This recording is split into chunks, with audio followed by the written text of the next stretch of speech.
Hi, I'm Mandy Johnson, and I'm here today to go over yet another area of the circle of health and wellness. We've covered several of them, but today we're going to talk about recharging, and that's very, very important.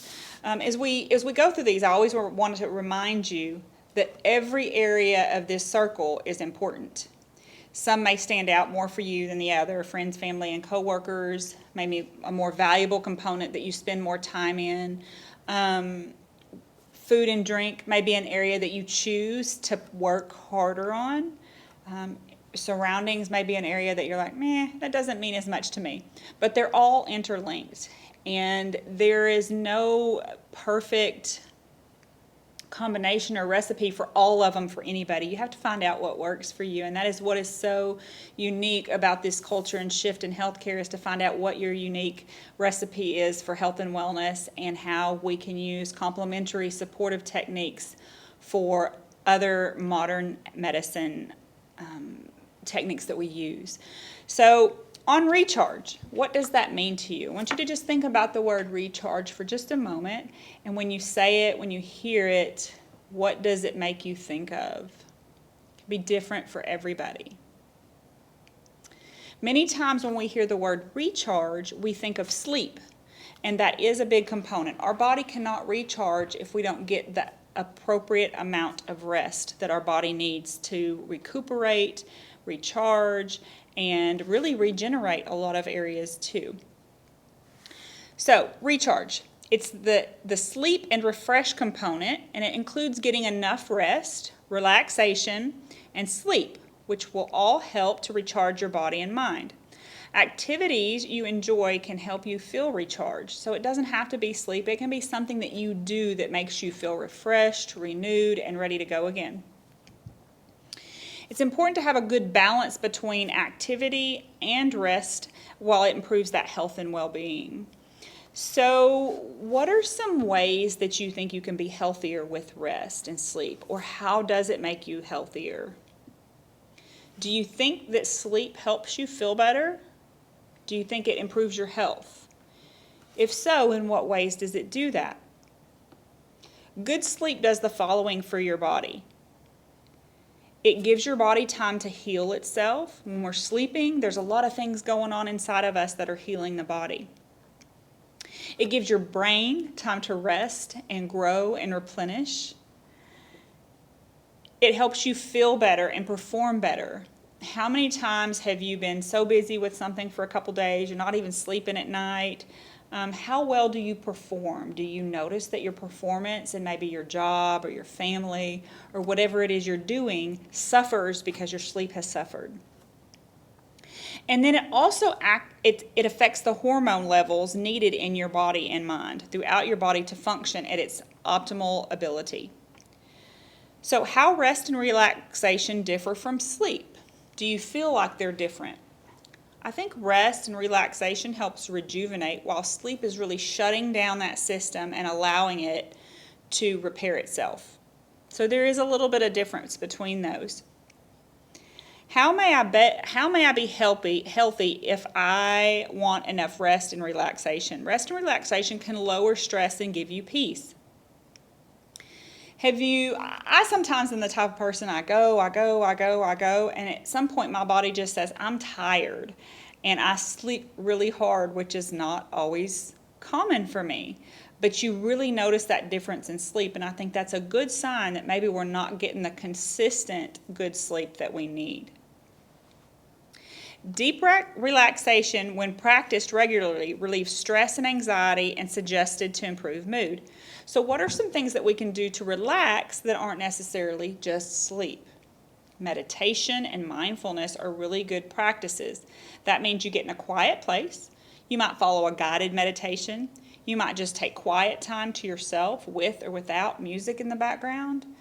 You may choose to just practice being mindful of what's going on around you and being really present in a moment, whether it's eating, working, driving, sleeping, trying to go to sleep, being really mindful and experiencing what that process is like for you. Making sure that you lower your stress and relax more also helps decrease your blood pressure It helps relieve acute pain and chronic pain.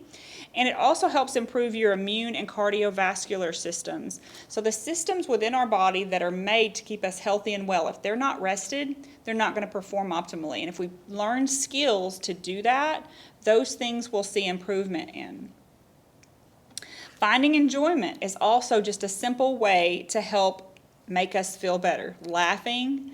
How many people just don't laugh that much? And then something happens and you just laugh. Have you ever gotten to the point where you laugh so hard you're literally crying?